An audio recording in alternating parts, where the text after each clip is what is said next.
Up next on Inside the SCCA, the perfect storm for chaos.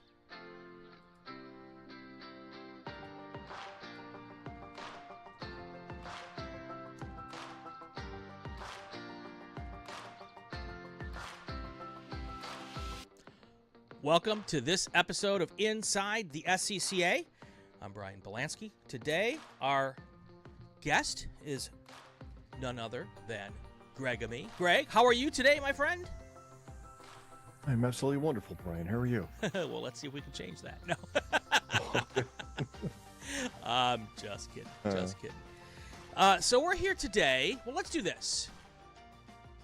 Let's start with the easy stuff.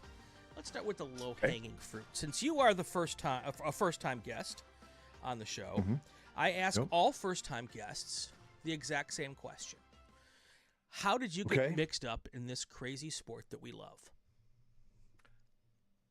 I ended up in this crazy sport when I was a teenager, and I was spending a lot of time getting tickets on the road in a 1961 Beetle, believe it or not. Mostly delivering pizzas. And I met a girl who took me home to meet her dad, who happened to be a longtime F&C guy. And he said, "Why don't you join me?" And he took me to the racetrack. Well, he took me toward a racetrack. The first time we got a head-on collision, didn't make it to the track. Oops. Second time we got to the track, and I started doing F&C. And that was right about the time frame when the brand new Space Shuttle Swift Formula Fords were coming in, and I saw those spaceships go under me, and I said, I have to do this. And there it is. Okay. And which track was this? The first one we tried to go to was Texas World Speedway. That didn't make it. I think the first one when I had one of those going under me with a flag was Big Spring, Texas. Okay. Out there, because I lived in Texas at the time. Right. And out there we had pretty much Texas World Speedway and airport circuits. Okay. Big Spring, Texas, Corpus Christi. We ended up going to Ardmore, Oklahoma, and Amarillo, I think we went to, and there's a whole bunch of them. Yeah. That was the 80s in Texas at the time. Right. Yeah, because when I don't know if we first met it. Were you at New Orleans? I drove New Orleans in 2018. Right. So maybe that's when we met. Were you at the Super Tour, though, this year at New Orleans? Yeah. Okay. No, not this year, no. I was Eric Pearl that did the class ambassador thing this year. But I remember you have family in the area, right? I do. Well, my family's from Louisiana. Got it. We ended up in Texas because of oil. Sure. But so my family's in Louisiana. So yeah, but that was so we went to New Orleans in 2018 and visited family, and that whole 2018 trip is a long discussion that you probably don't want to get into. That's for yes, I got family podcast. in Louisiana. Yeah. I grew up in Texas. Got it. And I live in Connecticut. Okay. So talk to me a little bit about your journey from that moment at that first time to getting behind the wheel of a race car. Oh, it was quick. Yeah. Started with flagging, went straight to autocrossing in a 1976 Volkswagen Dasher. Yeah. And it wasn't very long after that I bought a GTI, an 83 GTI, and put a roll cage in it and went to my first driver's school. Got it. So it was very, very quickly after flagging that I started doing driving. First runoffs in 89. Okay. And then, raced, didn't do much in the 90s, and then came back in the early aughts with IT, and then got back into various different classes in the aughts and teens and 20s. And nice. I think it's my 40-year membership this year. Wow. So I have to check. Wow. So, yeah, so I clearly joined when I was 2. Okay. Exactly. Yeah. Exactly. So I've been a member mostly on, but off and on since I was 16. So, that would have been 86 was when I first ended up at an SCCA race. We're about the same. Yeah. So I think mine would have been 84. So I think we're very close. Yeah. So we've been around the club for a very long time, the two of us. Yeah. Seen a lot of things. Seen a lot of good things. Seen a lot of bad things. Yeah. Seen changes. Seen cars and classes come and go. See rule changes come and go. Seen requirements for how to get involved come and go. And back when you and I started, there was a process to get. Well, you know what? Let me preface this conversation because we haven't talked about the whole conversation while we're here yet. We're here today because we came from the June sprints, the two of us. We were both there, and it probably would be safe to say that it wasn't the most shining of moments for our club. And when I started this podcast back in 2021, I specifically kept it at arm's length to the club. Now, I have a really good working relationship with the club. I am the Super Tour announcer, so I'm involved. I do have access to all of the big people, the higher-ups, and the discussions. But they don't pay me to do this podcast. I've never asked them to. And I've done that on purpose, Greg, because I want to be able to have conversations that I might not feel comfortable having if I was being paid to do this by the club. Sure, I agree. But my premise from day one, and if anybody wants to roll back to the first podcast of the first day, when I rolled this thing out, and it's right there, episode number 1, with Jason Pribble was my guest before I brought him on. The premise of this podcast has always been, when we need to have a difficult conversation, we're going to have a difficult conversation. We're going to do it in a respectful manner. We're not going to, throw stones. We're not going to be mean about it. We may not even call out individual people in a particular podcast. But we are not a perfect club. There are times when we have to have tough discussions. And honestly, I've had Eric Prill on to have those discussions. I've had Hayward Wagner on to have those discussions. And the club has been very supportive of having a platform to have these discussions. So that's how we start this. And that's what we're going to go about today's talk about. So going back to Road America, the perfect storm for chaos is the title of this podcast, because we had chaos. And in my opinion, a lot. Yeah, we did. And in my opinion, there was a perfect storm that led to that. Yeah. Friday was a test. Well, no, it was not test day. It was qualifying and practice. Yep. And there was very little fully dry racetrack on Friday, right? It was wet most of the day. Yeah, it was tough. Saturday fixed that. Saturday was pretty much a washout. Yeah, Saturday fixed that in and out, and it was clear. That Saturday was it was a wash. It was water everywhere all day. Right. My feet are still wet from that day. And then we got to Sunday at the one of the premier events of the SCCA, one of those bucket list races in the SCCA, and it was dry. And we had a bunch of drivers and a bunch of race cars who hadn't turned a dry lap at Road America all weekend. Some of them who may have never turned a dry lap at Road America in their entire life. All of which wanting to perform well at the June sprints. And while I went into Sunday thinking, wow, we got all of that stuff out of the way on Friday and Saturday, we got to Sunday, and in many respects, it wasn't any better than Saturday. And to add to your perfect storm, where is the Runoffs going to be this year? At Road America. So at Road America. And that's also part of this perfect storm. So the perfect storm for me is that you've got one of the biggest events of the year that everyone wants to perform at.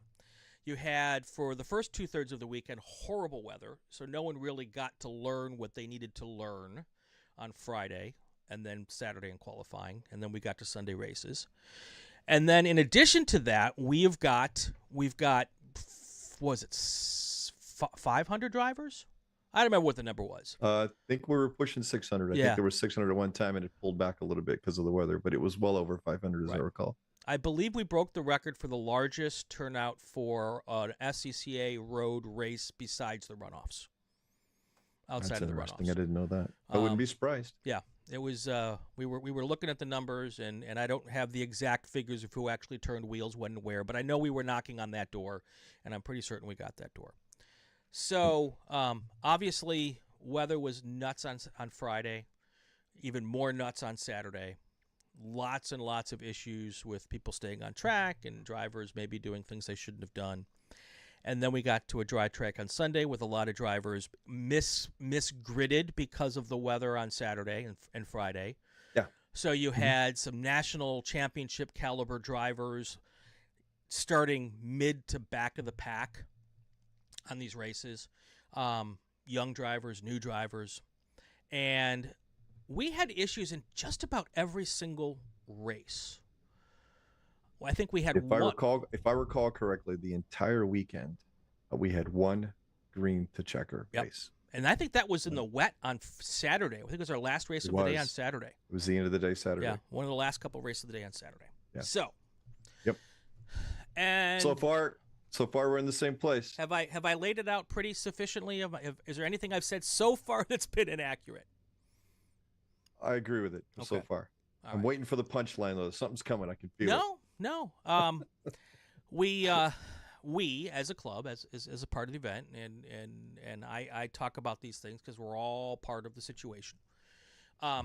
Lots of cars went home not intact. Lots of egos went home not intact. Yeah. I think we sent at least one driver to the hospital for a checkup. I think I know we damaged a rescue truck by a car that drove into the back of it or slid into the back of it. With its occupant sent to medical, released quickly thereafter. But yes, and the truck went back into service, so the truck wasn't damaged, but that's not the point. Yeah. And it was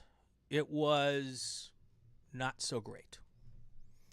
And of course, the fallout since then has been hot and furious on social media. Of course, everyone has opinions. I might agree with some of them. I might not agree with them. I have opinions. You might not agree with mine. Greg's going to have opinions. You might not agree with his. But and when you consider that this is supposed to be this is our premier series with our best drivers, most of them. Everybody getting ready for the runoffs. This was weird. I've never been part of an SCCA event with this kind of a situation. Have you, Greg? Not at this scale, of course, because the event was at scale. Right. So my first thought is this large number that we have experienced, and we did experience a large number, was it because of the scale? Yep. Or is it because of the event, your perfect storm? Right. It's hard to say. I can tell you that the race director the race director team did their best. The race director and his team did their best to try and keep up with a lot of it. A lot of it got missed. Right. A lot of stuff didn't pop up until we saw it on social media. And just for the record, my role was still as the class ambassador for Spec Miata and Spec Miata X. Right. But I did help the race director go through a lot of the paperwork and stuff. So I got to see a good chunk of the stuff that came through. And there was just only so much they could handle at one time. And a lot of the stuff didn't get brought to the team's attention until Monday morning. And it's one of those cases that we always say, if you see something, say something. Right. Can't fix it on Monday, right? But that's no excuse. Right. It's just, I think it's a matter of it'll be better at the runoffs. The team at the runoffs is going to be much better, much bigger. Right. And much more broad, and there'll be more people to manage this stuff. So hopefully we don't, but if we see this type of stuff happening, we'll be a lot better position to take care of it. Right. And we're going to get to the runoffs here more towards the end of the show.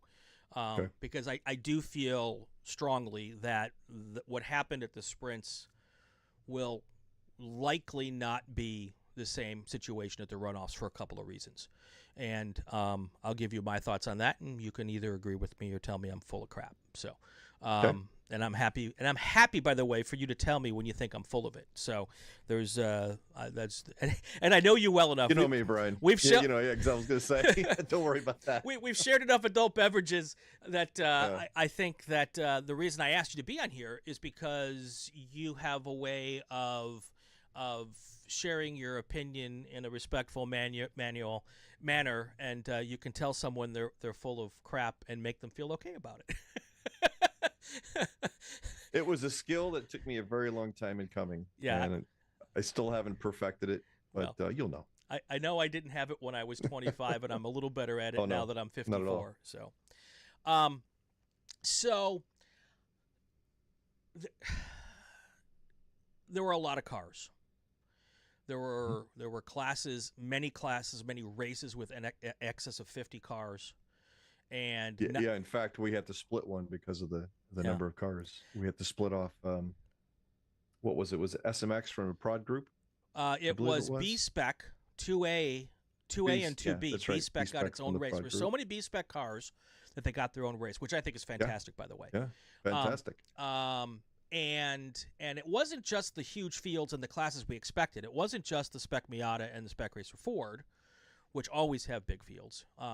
We had huge production fields, a huge big board GT field, a pretty. It was the kind of stuff. Is the kind of turnout we wanted to see. Yeah, it's exactly what you want until the green flag dropped, and it seemed like it was a combination on Saturday of weather and people not remembering how to use what's between their ears, and Sunday, a lot of people not remembering how to use what was between their ears.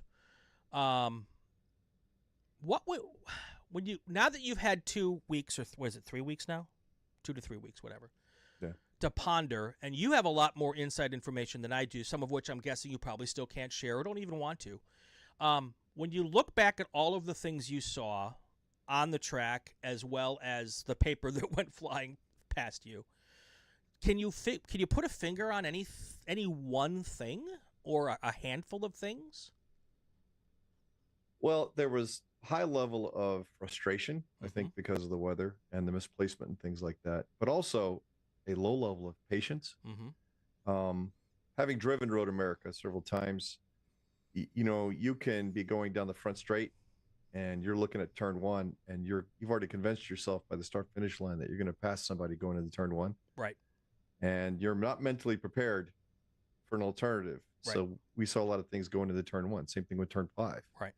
Where people had, in my opinion, looking at video, had already made the commitment. Right. Well past half or at like halfway down the straight, and never considered the alternative. It's like when you're going down the road and you're coming up on a green light and you've already decided 200 yards away that you're going to make that green light, and the light turns red before you're ready for it, but you're not mentally prepared for that. And I think a lot of that happened in a lot of ways. And, and we're seeing a significant increase overall, not just in this event, but overall in on-track contact. And I've been involved in New England Region's contact impound system for several years now to log that kind of stuff. Right. And anybody who's a steward gets a weekly report of probations and suspensions. And if you look at that report, it is dominated by 6.11.1.x, A, B, C, and D, which is right to racing room, responsibility for the pass, right to, and it is truly dominated. Just a guess, 85%, 80 to 85% for that. Another large chunk is passing into the yellow. People are not being aware and looking out and seeing flags. Right.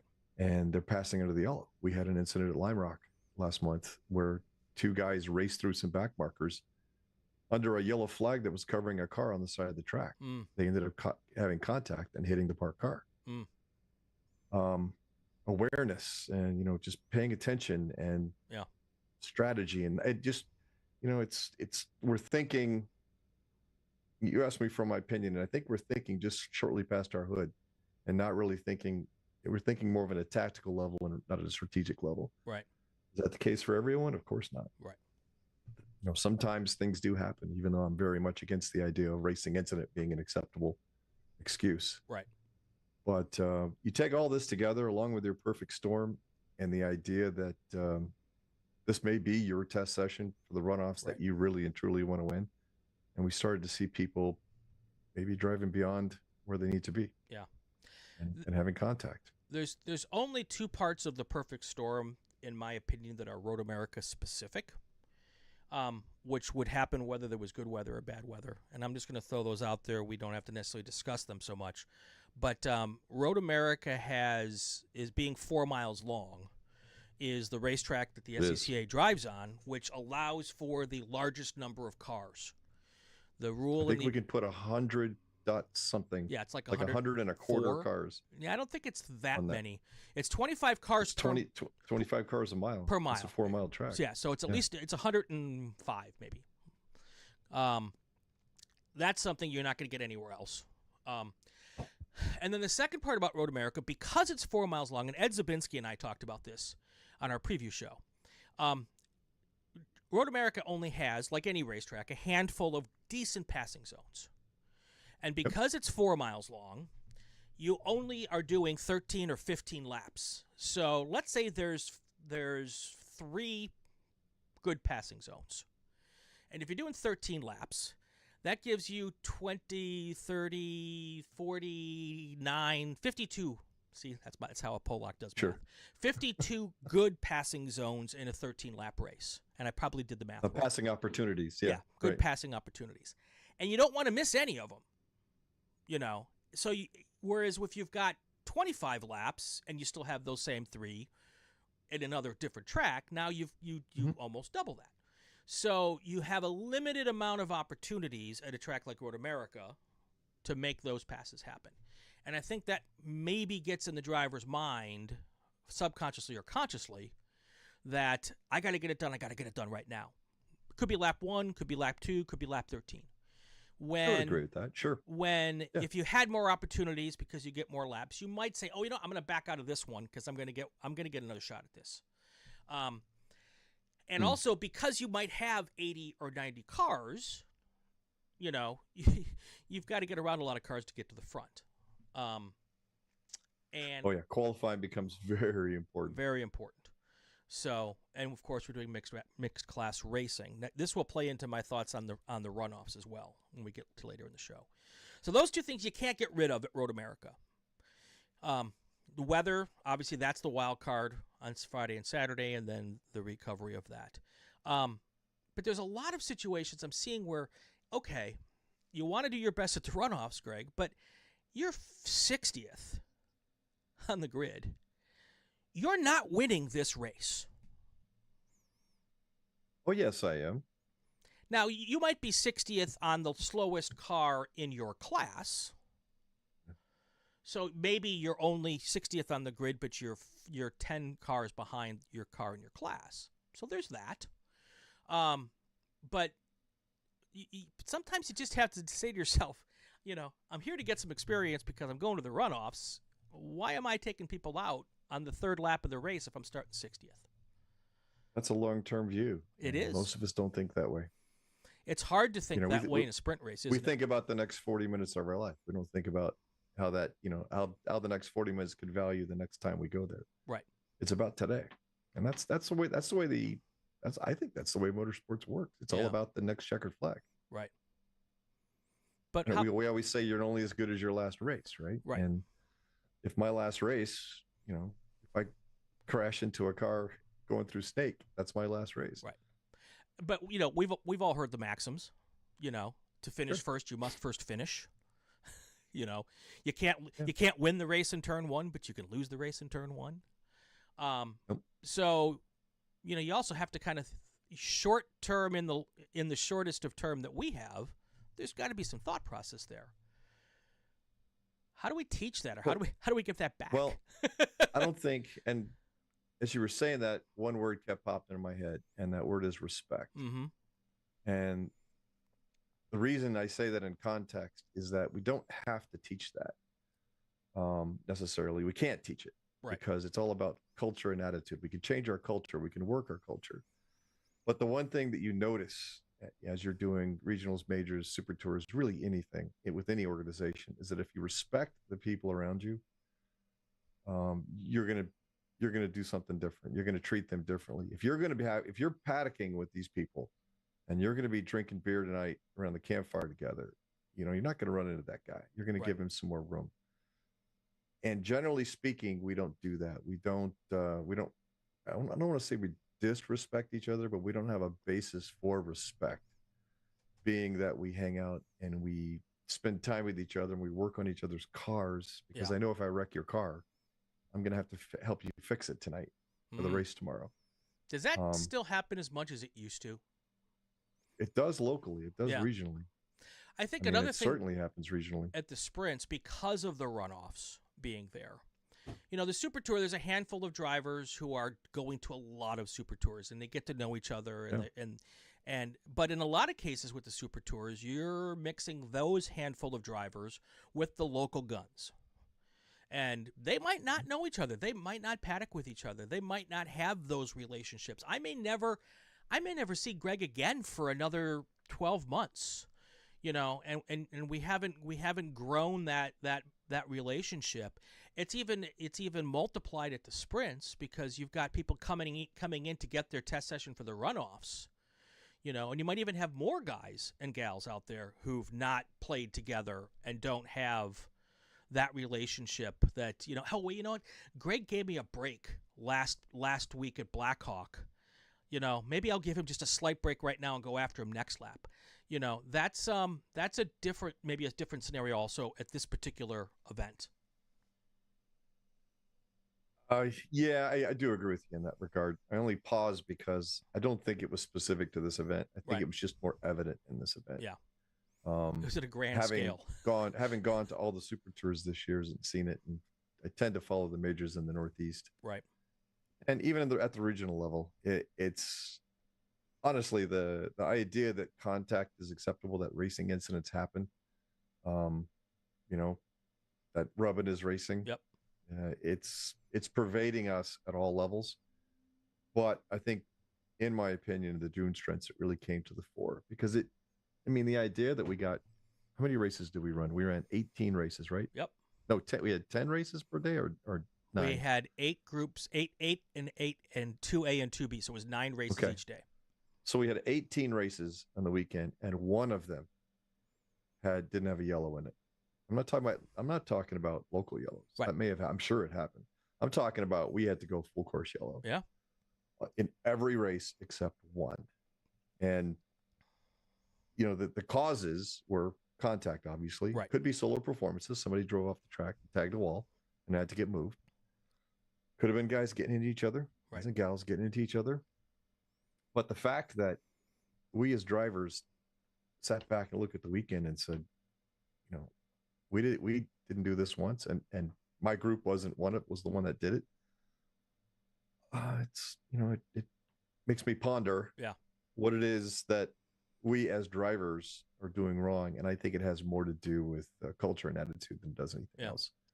All right, so some of the things I've seen and heard, they're not officiating well. They're not bringing people in. They're not penalizing people enough. Thoughts? My writing hand from Saturday and Sunday tells you otherwise. Right. Because we spent a lot of time writing paper. All right, so we didn't get them all. Let me play. Well, in all fairness, so much was happening at all times that it would be really hard to get them all. There have been cases where I was still working one from 2 groups behind, right, and they were still coming in from the current group. But let's dig deeper on this, okay? If the drivers, as they experience the Super Tour, could get away with stuff throughout the year, what makes them think that they're going to not be able to get away with it at the runoffs? Yeah, it's culture, absolutely. When there were other Super Tours that didn't have as much chaos as we had here, and maybe stuff was let slide. Mm-hmm. So on one hand, we're a club, and we are providing we have customers. The drivers are our customers. And you want them all to have a great experience. And being penalized is not a great experience. Trust me. Don't ask me how I know. Neither is crashing somebody else's car. Neither is crashing someone else's car. So there's this yin and yang of, you want to get someone to comply with the rules without still giving them a bad experience. And then if you're on the receive end of someone else's bad experience or someone else's bad thing that you had nothing to do with, but you got caught up in it, and then they don't get penalized, now you've got a bad experience because the club hasn't penalized that person. And maybe it's happened several times, and so that person had no reason to not do it the 5th time. It's a hard dynamic. I'm totally with you. It's a hard dynamic. I would like to put not a pause, but maybe a buffer, use the word customer. I get that. Mm-hmm. I get that as a driver, we pay our fee and we show up and we're paying for an experience. I don't think that's what our culture needs to be. We're not a John Bishop IMSA. Let me give you the comparison, because back in the IMSA days when John Bishop was running the show, you were a customer. But John Bishop had the full authority to walk up to you and say, put it on the trailer and leave now. and you didn't say no. Right. We're not going to do that. We're not, as drivers, we're not customers. We're club members doing different things. And since the drivers pretty much pay for the show, we tend to have this, I don't want to use the word attitude, expectation maybe, of a customer level of service, which everybody who's volunteering to be there, and I don't mean to use that volunteer as an excuse, right, want to give that. Everybody who's involved in the organization of that event, any of these events, is there to provide that experience to the drivers, as well as have their own experiences. Right. But to categorize it as customer implies a binary responsibility, which I don't believe should be there. Right. Now, maybe that's my opinion. If you want that John Bishop IMSA experience, if you want me as the chief steward to go in and do a jihad and be a hanging judge on everybody, buddy, I am 32 microseconds away from being glad to do that. But that means you don't get to protest me. Right. It means you don't get to go to the SOM. It means you don't get to appeal. It means you're going to put your stuff on the trailer and you're going to go home. Right. And I don't think our club is willing to do that. Right. But hey, Eric, if you're going to let me do it, I'm in. We'll do it. So the only reason I pause on that word is because it does to a certain extent make my neck hair stick up. Right. Because I don't think that's who we are. Well, and there's also I don't think it's who we should be. Right.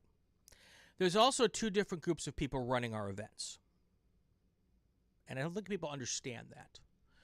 There's the club region who was there to provide an experience. Yeah. Mm-hmm. And then there are the officials, stewards, who are there to make sure that experience is run under a particular set of rules. And that those rules are adhered to. And there's a reason why a group of our stewards aren't working for the regions or whoever's putting on the race at these events. They're actually working for national. They don't report to the region. They report to national.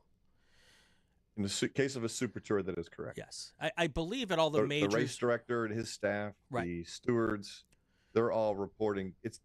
As my understanding, and I'm not deep into the organization of these super tours, not much more than anybody else is, but those are run by the region, but managed by Topeka. Is that a nice way to put it? Officiated by Topeka, maybe, would be the best way to put it. Well, the race director responds. Right. Well, at the Super Tour level, but even at the non-Super Tour races, I believe that the stewards are either answering to the divisional leadership or the national leadership. Divisional, yes. Divisional. So, I, as chief steward of local regional, which I have done and will do, I'm responsive to the region for the event, but also to the executive steward for my behavior. Right, right. And that's done on purpose. That's done as a kind of like almost separation of church and state kind of thing, or, three branches type thing. But it's still, and unfortunately, or fortunately, sometimes the stewards are also your friends. And that adds a layer of complexity. We all come from the same stock, right? And but that lends a layer of complexity to the process as well. It does. Here's something else I heard. It's all the kids. You saw the paper. Was it all the kids? Because I know the answer to this question. No, it wasn't all the kids. I got to pause because I have to temper my thoughts, because this is where you're going to get me in trouble when I start talking about this stuff. And the only reason is that I have access to information that I don't know if it's privileged information or not. But no, it's not all the kids. In my head, I can go through a large number of people who have been in this organization for a while who misbehaved, as well as people who were, for example, let's just take my SMX group for an example, people who are minors under 18. No, it's not just the kids. But, as kids, they tend to be immortal, so they're more often to take more chances than I would. I mean, there's some moves that I saw, some successful, some not, that I would have never done in my race. But, that's why they're doing it. And, and I'm sitting here talking to you. And I should not use the word kid, honestly, because I think it's a level of experience that is irrespective to actual age. Because there's a lot of kids, let's call them kids, 17-year-olds, that are probably as experienced as half the field out there. Absolutely. That was the point I'm about to make, is that, we being the fact that what we do is expensive. we don't have a cheap hobby. The new people in our hobby are either kids who've got oftentimes years of karting experience and maybe way more wheel-to-wheel experience than anybody at our race weekends at age 17 or 18, because they've been doing it since they were 8 or 12. And then you've also got people who are, reached their prime earning years, and now they can afford to go do this. And they may have never spent years in karts, so it's not necessarily physical age, it's experience level. And the karting thing, if you're going to go off on a short tangent, you said that, people do things that they don't get taken down for, and they continue to do them. I have noticed that those who have come from karting tend to have a different mindset. Yes. In contact, because in karting, it's fully acceptable to do that. Right. I'm not blaming that. Right. It's just something that we have to work the culture and just make sure they understand that certainly within sports car racing that we do, that's not acceptable behavior. Right. And hopefully they get through that. Well, and that's one of the reasons why we have a class ambassador in our SMX class, is because a lot of those drivers do come up through the ranks of karting, and they have Papa Greg to go and stick your head in the window and say, okay, friend, there are some things we don't do here that you may have done in the past, and that discussion can be had more than once if need be. Other than just not making good decisions at times, right? I tell you, the SMX group has been fairly impressive. I expected a lot more. Yep. Most of the contact in that group that I'm seeing has not come from the argy-bargy type of driving. Right.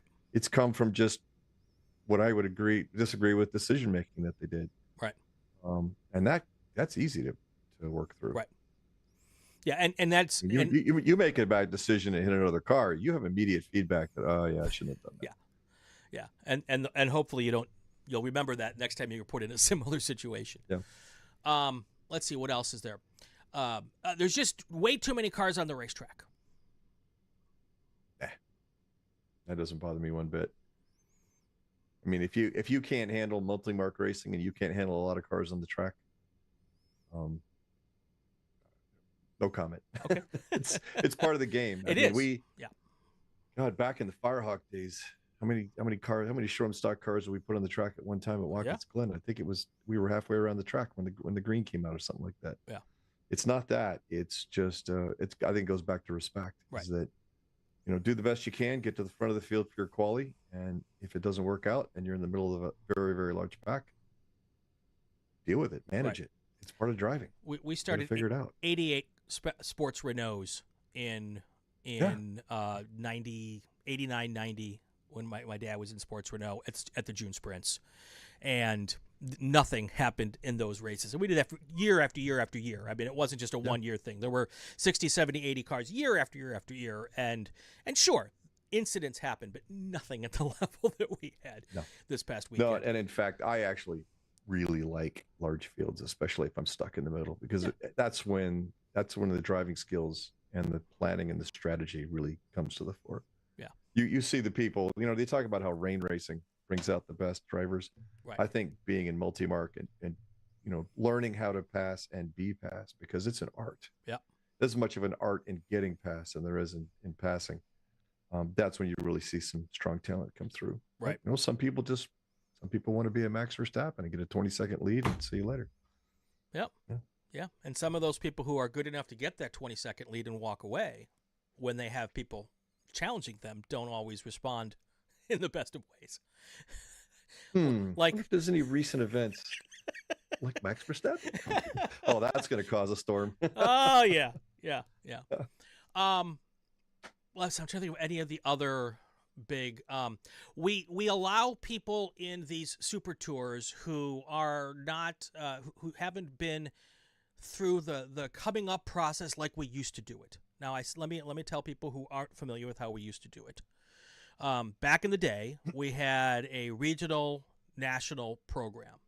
And in order to participate in a national race, you had to get go through your 2 driver schools, or however you got your schooling. It could have been through a Skip Barber or whatever. Pro school, yeah. And then once you got your driver schools, you had to go through 4 regional races successfully on your logbook before was it 4 or is it still 3? Back when I did it was 4. Okay, maybe it was 4 then. Maybe okay. It became 3 at some point. To get your regional license, which allowed you to go to drive in regional races. Well, you had to do 2 races to get your regional. Okay. And then you had to do 4 races to get your national. Okay. All right. So the regional let you do regional races. Correct. And the national let you do national races and go to the runoffs. Correct. And today, as soon as you get your license, you can show up at a Super Tour. Which means you have to do how many races? 2. 3. 3. I think you have to do 3. Yeah, you can do your novice school, get your school signed off. Do 3 regional races, and you have a full comp license. Right. So the difference is, I'm trying to put this on the screen. 6. 1. Right? Because if you said it was 2 for regional and 2 for national. No, it was 2 for a regional and 4 for the national. So it was 6 more. Total. 4 okay, more. So we're going from 3 to 6. Yeah. Okay. Does 3 more races really make a difference? And I say that because I'm involved with other organizations that don't have any licensing requirements other than the one you get from your DMV. And I don't. Yeah.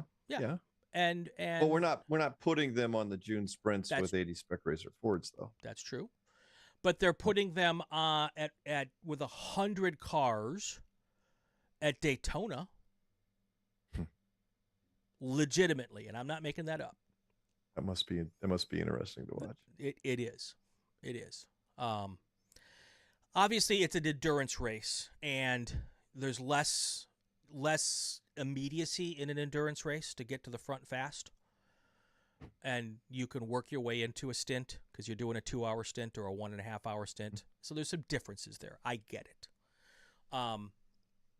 But do you really think that doing an extra 3 races really changes the outcome when they get to a Super Tour? Nope. Especially not if you are in an area, a region that has low car counts. Remember, we went back to whether you like large fields or small fields. I mean, you could literally be in a group of 10 cars and you drive around for 30 minutes and you have your sign off. Right. It's one of the reasons I actually moved to the Northeast so I could have stronger competition because I just loved racing with everybody down in Texas. I didn't have the fields I was looking for. Right. So I moved up here to try and get some better racing in. Right. But no, the difference is not significant of what the old system and the new system is. Right. Certainly not in my opinion. I don't think that you really start to get a strong understanding of racing until you've had a good couple of seasons under your belt, which could be, 12 races or something like that. Right. That doesn't mean that you're not skillful. It doesn't mean that you're not going to do good. It just means that you haven't had the breadth of experience that someone who's been doing it for a long time does. Right. But it is what it is. It's what we got. You can get signed off with some recent track experience from your driver's school requirements, and you do 3 races, and you have your comp license, and you can go to the runoffs. Right. Assuming you qualify. And I'm going to just throw this out there. One thing that has changed in the last maybe 15 years or so is that there's a lot more opportunities for a arrive and drive. Absolutely. When you and I started, we built our own cars. We took care of our own cars. We broke our cars. We had to fix our cars. Yeah, the closest I ever got to an arrive and drive was borrowing a friend's car. Right. And then you had to fix that car if you wrecked it because it was your friend's car. Absolutely. And I feel like in a lot of cases, and this is not age dependent by any stretch of the imagination, that when it's not your car that will sit in your garage in a bunch of pieces, it becomes someone else's problem if you don't take care of it. You don't have the attachment to that piece of equipment, and it allows you to drive with a different mindset. It does, and I have a local friend who's very strong on that concept, that you can go to a local Miata support group, rent a car, show up, drive. You can even buy insurance with a deductible. So you already know what your max cost for the weekend is. Yep. And if you're willing to YOLO and toss it in there, you know what it's going to cost you. Yep. I've never done it. I've never experienced it. I've never managed it. I can't tell you if it actually makes a difference, because then it changes your motivation from one of having to spend some time and money fixing and building to one where you just write a check and walk away. Right. It's purely supposition on your part and my part. 100%. That it does make a difference, but I tend to lean towards the idea that yes, it can make a difference. Yeah. And especially if the financial aspect of it is not of significant consequence to you. Yeah. And for me, in particular, if I screwed up the car, my dad couldn't drive it the next weekend. Yeah. Right. And that was worse than anything. That's worse than having to spend your own money. Yeah, well, I could see that too. Yeah. You didn't want to, that would be a long drive home sitting next to Pop in the front of the truck. We're going way off what if territory. But and I'm not uncomfortable with the conversation, but I know there's a lot of people listening to this podcast or watching this podcast right now. They're looking at us as like, a couple of old grumps sitting here talking about stuff. I understand. And I mean, it's not something we want to stop. It's not something we can stop. Right. But I can tell you that the days of spending time back in the paddock with friends, drinking whatever, and racing with them the next day, it tends to be lost, certainly at the Super Tour level. Yeah. And I believe that's probably by design, because we kind of want to be a professional-like organization in terms of competition and the way we run our events. Now, I will say, though, maybe that's not a bad thing. Well, and I will say that the arrive and drives at the Super Tours do have a little bit of that, because you've got sometimes 10 or 15 cars all paddocked together, and maybe you do within the tent. Within the tent, exactly. So maybe you do have a little bit of that camaraderie type situation there as well. But I'm just, while I don't want, you're right, this may sound to some people like, get off my lawn kind of discussion. And I don't want it to be that way. But I do want to just lay out some of the things that may have changed over the years, because a lot of us old people look at this past weekend, and I'll put myself in the old person category. I won't put you in that. If you can join me if you want. Look at what happened. We're just shaking our fucking heads. Pardon me. It's like, I've never seen anything like it before. And we want to not see it again. So now we're at that, and we don't want to see what happened at the June sprints happen ever again. No, I mean, it really hurt me. Like after the Spec Miata race, what was the second race? I think we had the big crash. Right. And they were littered all over impound. Right. Somebody estimated $350,000 worth of damage on the first lap. I don't doubt that. Miata race. And there's one. Okay, go ahead. Yeah. It's totally unnecessary. Right. It was a mistake for some drivers. And that's still in process, I understand. I don't know what the answer is on that one yet. But it doesn't matter whose fault it was. It was three cars that came together in a canyon in Station 4 between 3 and 5. And I'm not going to blame it just on them, because if I have a whole bunch of video from behind them. Yeah. And people just did their Days of Thunder right through the dust. And there were cars all over the place. I mean, I blame, I don't know, would I have done any different, there, but by the grace of God, right? Yeah. But I have video of cars like with data displays right there showing throttle. And Boom. I'm like, flat on it. What are you doing? Yeah. I mean, you've got, I don't even know if I don't know if they could see a yellow flag at Station 4, but it's clear you can't see through the dust. Right.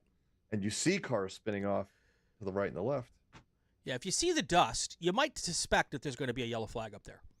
And if we had a big one. We had a big one. Was it a couple of years ago?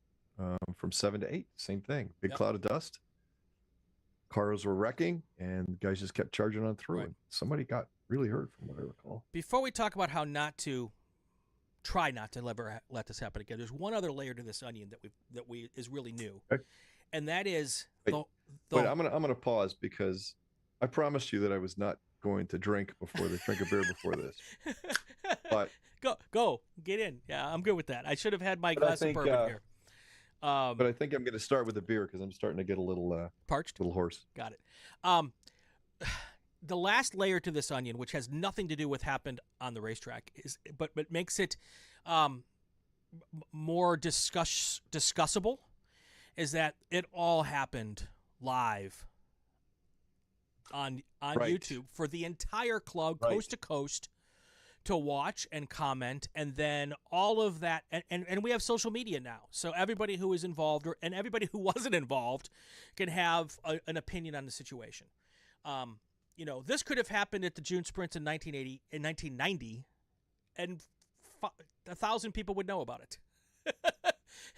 And that's a valid point, and that's because of you, brother. So I am the problem in a lot of situations. But no, it's not a problem. It's good because now, when people see those things, they have a bit more informed opinion than they did before. I have no problem with that. In fact, when I'm not doing paperwork, I'm watching that so I can watch for things that are happening. There were cases where I saw something in the groups that I'm managing, and I turned to the race director and said, I just want you to see this. This is probably going to come back to us. And it did.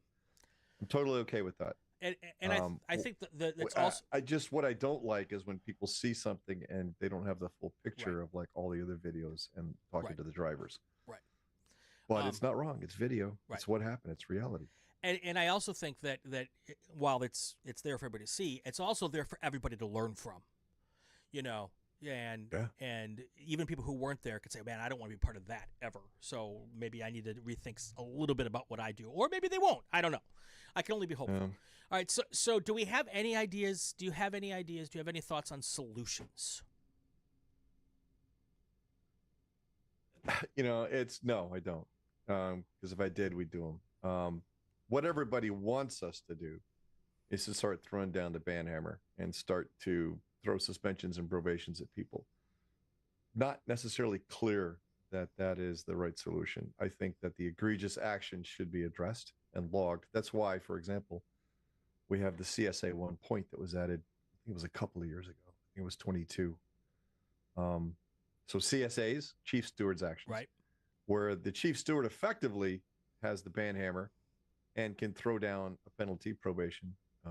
It's limited to what a Chief Steward can do on a CSA because it's not peer reviewed. It's a single person's opinion. But they come with a mandatory 1 point. You might get 2 if it's a particularly egregious. So that's something, once you start to get points, you're starting to generate a history. You're starting to generate a log of what we're doing. And actually, I could just to go in the whole thing, I could talk about the 3 basic things. CSA, Chief Steward's Action, unilateral action. Right. Chief Steward says, you did this, here's your penalty, and you have the right to protest. And you got 30 minutes to protest. You have an RFA, request for action. It's the Chief Steward, or really any steward, sending it to the stewards of the meeting saying, I want you to investigate this and adjudicate it. And that's the same thing effectively as a protest, where I would protest you for something. So both the RFA and the protest go to the stewards of the meeting, and you meet with them and they look at stuff and they have time to investigate. Their decision can be appealed to Topeka. Right. So that's our 3 basic ways. Protest, if you saw something and the Chief Steward chooses not to do anything because he doesn't have enough information to go on it, you protest, or he can RFA it. He or she can RFA it if they have enough information. And then if it's pretty clear cut and it doesn't really require a lot of investigation, you can do a Chief Steward's Action. Right. So that's one avenue that the stewards have to try and create a log, create a history of these driving infractions, so that maybe as we go along, this history can be unearthed and further action can be taken. We also have I think it's the GCR 2.5 executive review. If you have a driver that has a long history of action, the executive steward can actually start effectively an adjudication for action. But these are all reactive answers. So then your next question is, what about the proactive stuff? Well, that kind of goes to the respect thing and changing the culture of what's acceptable and what's not. And I'm not quite sure how we can do that outside of the driver community. Within the driver community, certainly at a local level, we do talk to each other and we'll say, Brian, you're driving like a jerk. And if you keep doing this, first of all, we don't want to race with you. And second of all, we don't want you to leave. So why don't you rethink this? So we can do stuff internally to drivers that are not driving within what we consider to be the standards. But the club only has hammers. The club, what kind of carrots does the club have available to it? Right. Other than reactive. Am I missing something?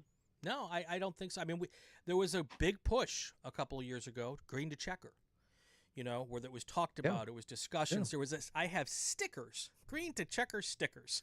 I have stickers. that we're supposed to put on our cars. So that how many of those green to checker stickers have dents on them? Yeah, exactly. Or we're on fenders that are no longer on that car anymore that have had to be replaced. So there have been efforts to, public service away, announcements, green to checker, let's have drivers meetings, let's all hold hands and sing Kumbaya and make it through turn one together, happy, clap our hands. And, that certainly doesn't seem to have helped at this point in time. And it's just, there's nothing that I can do as a steward to change internal culture. So if drivers listen to this, they're going, yeah, we need to change this. It's on us, buddy. We gotta do this ourselves. Which is not when somebody comes in and starts bouncing off the rest of us. It's not acceptable. Don't just shrug your shoulders and say it's a racing incident. You don't have to protest. Yep. But let somebody know. There's always going to be the outliers. Yeah. But and the club has kicked out some outliers over the years. It's not unheard of. It doesn't happen very often. Usually it's we're going to try to work with you and help you remediate your actions because we want people to keep racing. And that's the thing I hear a lot from certain people who say, well, we don't want to penalize because we need car numbers, we need car counts. And my argument for that is, if you've got a driver who's regularly doing stuff like this, there's going to be other drivers who aren't going to come and race because they don't want to have to worry about being taken out by that kind of action. So I feel like we're going to lose as many drivers by not adjudicating as we would by adjudicating. There's always somebody on the internet that says, my friend won't come race with you because of that. Right. Yeah. I get it. Yeah. But it's just, it's us. It's on us. That's all I got to say about that. I mean, it's nothing we can do. Stewards can do probation. Stewards can do suspensions. A lot of guys, a lot of drivers do learn from, oh my God, I'm on suspension. I lost my license for 6 months. Right. Maybe they do learn. Maybe they go away. Right. But in the end, it's on us. Yeah. We're coming up on the clock. I have this internal 1 hour non-official time limit for these things. But I do want to talk for a few minutes about, why one of the reasons why we had so many cars at this year's June sprints is that we're getting ready to go there for the runoffs. I think the runoffs are going to be different for a lot of reasons. Because you have to qualify for one. So there may not be some of the outliers that were at the sprints. That's one. Two is we won't have multi-class racing. So the fields will likely be smaller because of that in most cases. And that when you have less people on the racetrack, there's less people to hit. That doesn't mean you can't hit anybody.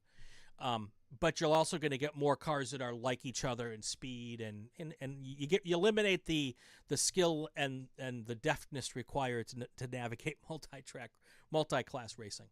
I think those are two reasons. And I do think when people are trying to win a national championship, that sometimes the decision making is a little bit better right up until the last lap or two. There is that, sure. Does that make sense to you? Kind of that idea that a lot of the perfect storm that we had won't be there. The personalities that will show up at the runoffs have slightly different goals. Right. And they realize that they've only got a few days to get it done. So there's some of that stress still there.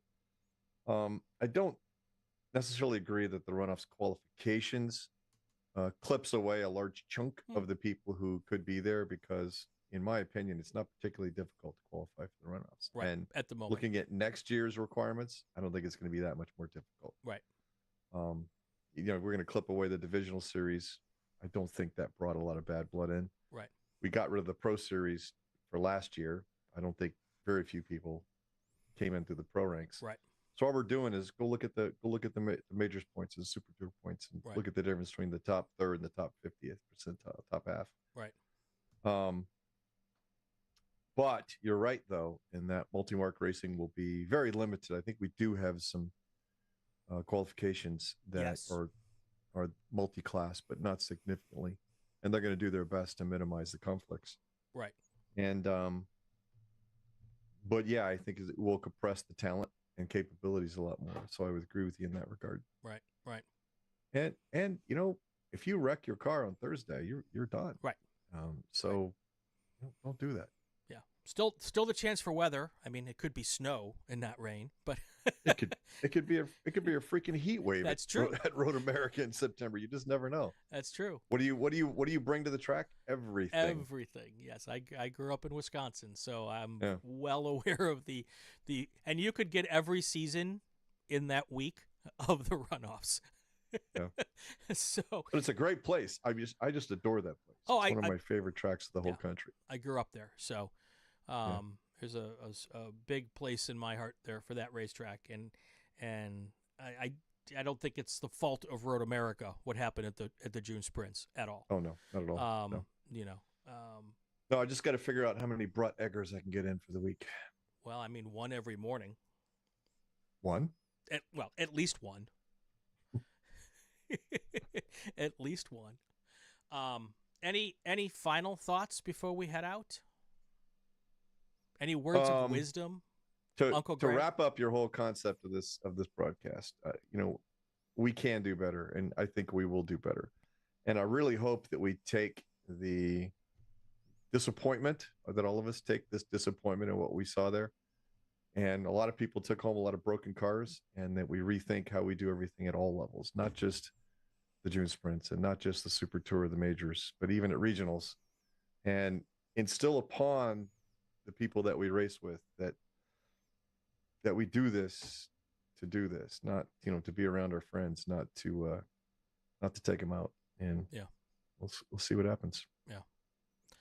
And you lay a lot of the issues on the drivers, the corrective matter being. I do think there's. I'll put everything on the drivers. Who's behind the wheel of that car? Who's manipulating the controls? Unless a lightning bolt came and struck you as you were going down the front straight, you're in charge. Yeah. You're the captain of that ship. Yeah. You are ultimately responsible for what happens in that car. Yeah. I do think there's some decision-making process in race control that could change also. Could always get better. Yeah, I think there's room for improvement in a lot of areas, but I agree with you that the biggest room for improvement is the guys with the helmets on, the guys and gals with the helmets on. Yep. But I don't want to suggest that everybody involved in what happened, top to bottom at the June sprints, isn't examining the situation and their part of the thing and asking themselves what they could have done, what I could have done better to help with the situation. And maybe it's nothing. Absolutely. But I think every time I come home from a racetrack, whether I'm driving or stewarding or just hanging out, not so much hanging out, but every time I leave, what did I learn and what can I do better? Yep. So every time. So I think there's improvements that can be made in multiple areas. So, and from the people I've talked with on the officiating side of it, they agree. They want to see they don't want to see this happen again. And if there are things that they could do differently, they're examining that themselves within their own groups and doing their own debriefs and coming up with okay, this is what we did. Could we have done something better? Could we have done something slightly differently to make things different? So yes, they're not the ones driving the cars. They're not the ones with the helmets on, but they're part of the whole story as well. And I know that everybody is Monday morning quarterbacking this thing because all we want to do is be better. We should be. We should be. Exactly. And we will be. So there's going to be a couple of new things that we're going to have to deal with this at the runoffs. The Flagtronics thing is going to be there. Right. That'll help us maybe maximize our track time. Right. And the track, I believe, I heard rumors the track was actually going to have light boards for that all the way around. Okay. So that may help our awareness a little bit more. I haven't heard any word on how we're going to manage the whole virtual safety car thing. Right. But in the end, we're going to have, does anybody have any rough idea how many cars are going to show up? We had something like 900 at Indy, right? Yeah, it'll be a lot. So we have a large potential for a good chunk of cars there. We're going to be paddocking close together. We're going to be happy. We're going to be enjoying each other's company. And we're going to be shooting for 23 national championships, is it? 27. 27. It's a ton. 26 or 27. It's going to be a great week. I presume you will be there. I will be managing our broadcasts. I will be there as the class ambassador again. Yeah, my role's a little different at the runoffs, but I will be there broadcasting in some way, shape, or form. We don't have a lot of time, but the virtual safety car is something that I think solves a ton of these problems once it gets implemented, because then you don't have bunched restarts. And that is, bunching everybody up to restart again is certainly I don't know what we're going to do for the races, but certainly for the timed sessions, we'll probably go VSC. Right. But at some point in time, figure it out. But the really a big thing for that is the ability to go VSC, clear the track, and go green without having to bunch up to a pace car. But when we get to the point where we can use those in the races, I don't like I said, I don't know what the implementation is going to be for the runoffs. But do not know. I've not seen anything. At some point in time, the implementation, I suspect, will be that we'll use the virtual safety car during races. And that is one of the things that you do help in not having that yellows breed yellows situation, because you're not bunching everybody up and you've got everyone spread out on whatever the length of the track is when you go back to green. And I don't recall if you're Eric Frill and you talked to Eric in May. I believe that was before Mid-Ohio, wasn't it? Yes. I'm sure your audience is aware, but at Mid-Ohio, through the agreement with Mazda, we went mandatory for Flagtronics at SMX at Mid-Ohio. And there was a significant resistance to that just because, it's not something we do. But the overall general concept, after it was used for VSC, the VSC was used a couple of times with the SMX group, it was very positive.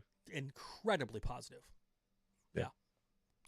And people who race with other organizations that use Flagtronics in that manner, who are also racing with us, almost every single one of them, I haven't found one yet who doesn't think the virtual safety car is a positive I think it's a good thing. So I went from July, I think it was last July that it was initially announced. Well, we talked about this. You weren't a big fan. Yeah. No, I dug my heels in. Yes, I said, I do not like this idea at all. I think wasn't worried too much about the money. I knew it was going to be like $250. Right. But I said, people are going to just keep their heads in the cockpit and they're not going to be looking for flags and they're going to use it as a crutch. I said, no. Then I started watching, and you had a podcast with the manufacturer. Yep.